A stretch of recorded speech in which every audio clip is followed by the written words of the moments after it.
Bonjour à tous, au sommaire de ce nouveau JT consacré au Mondial Paris Motor Show, de grosses nouveautés encore aujourd'hui avec la DS3 Crossback et les fabuleuses Ferrari SP1 et SP2. Puis direction l'Espagne pour découvrir la nouvelle 125 de Riju, avant de filer chez le Californien Specialized, observer ses vélos à assistance électrique très haut de gamme. Place ensuite au stand Renault où, vous le verrez, nous y attend un concept révolutionnaire. On poursuivra avec la formidable expo du photographe Dingo avant de terminer en beauté avec notre bonus Insider. Bon JT à tous. 9 ans après ses débuts, la DS3 se métamorphose à Paris et devient à cette occasion un crossover 100% DS baptisé DS3 Crossback. Avec son énorme calandre, ses canines de LED sur le bouclier avant et son arrière-train potelé, on ne pourra pas reprocher à la petite dernière de manquer d'audace.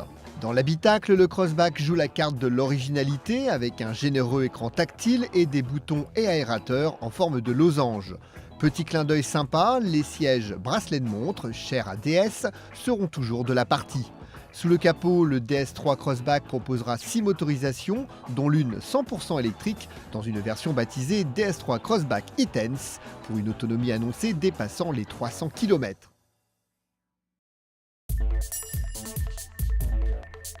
Comme à chaque fois, le public qui se rendra sur le stand Ferrari devra se montrer patient pour approcher les nouveautés de la firme de Maranello. Le constructeur italien est venu à Paris les bras chargés de cadeaux, notamment avec ses Monza SP1 et SP2. Deux barquettes au style dépouillé, voire minimaliste, qui rendent hommage à la célèbre 750 Monza de 1954. Si leur look se veut vintage, sous le capot, les deux autos embarquent toute la technologie moderne avec un V12 6,5 litres atmosphérique en position centrale avant de 810 chevaux. Ferrari n'a pas communiqué sur le nombre d'exemplaires mis à la vente ni sur le prix des SP1 SP2. Il n'empêche, on parie déjà qu'il n'y en aura pas pour tout le monde.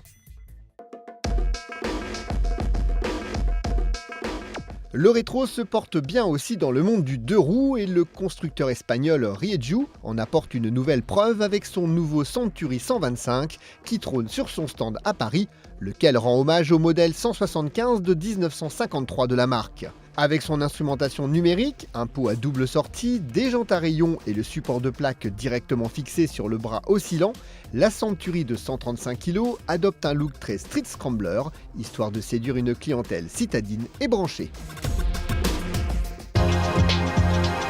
Le mondial de la mobilité permet au public de prendre la mesure de la mobilité de demain, mais aussi d'aujourd'hui. C'est le cas du constructeur de vélos haut de gamme américain Specialized et de ses produits de très grande qualité pour déambuler dans la ville sans émettre la moindre pollution.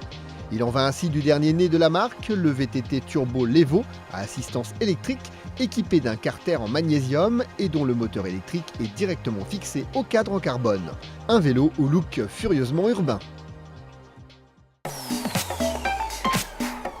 La voiture autonome de demain se prépare aujourd'hui et Renault l'a bien compris en présentant au Mondial de l'Auto un splendide concept de robot véhicule premium entièrement automatisé baptisé EZ Ultimo, poursuivant ainsi la filiation avec l'EZ-Go vu au dernier salon de Genève. Entre monospace et limousine, véritable salon roulant, l'étude de 5,80 m du constructeur aux losanges continue ainsi d'explorer les services de mobilité autonome et partagée de demain.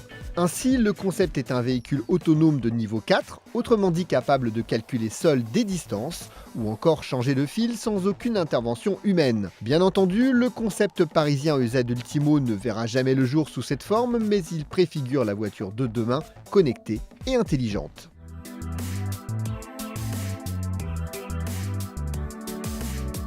Le photographe Dingo fête 40 années de prise de vue et des centaines de milliers de clichés avec une exposition événement au Paris Motor Show baptisée Tollard. Déjanté, haut en couleur, décalé, tendre et poétique, le travail de Dingo c'est un peu tout ça à la fois. Des tableaux pleins d'humour aussi, cuisinés inlassablement avec les mêmes matières premières, des voitures, des motos et des filles, mais sans jamais sombrer dans le cliché. En 40 ans de carrière, Dingo n'avait jusqu'alors exposé qu'une seule fois, en 1993. Cette seconde exposition à la porte de Versailles jusqu'au 14 octobre est donc une occasion unique de découvrir l'œuvre d'un artiste talentueux et attachant. On termine ce JT avec le coup de cœur de notre influenceur du jour et on se retrouve demain pour un nouveau JT dédié au Mondial Paris Motor Show 2018. D'ici là, bonne route.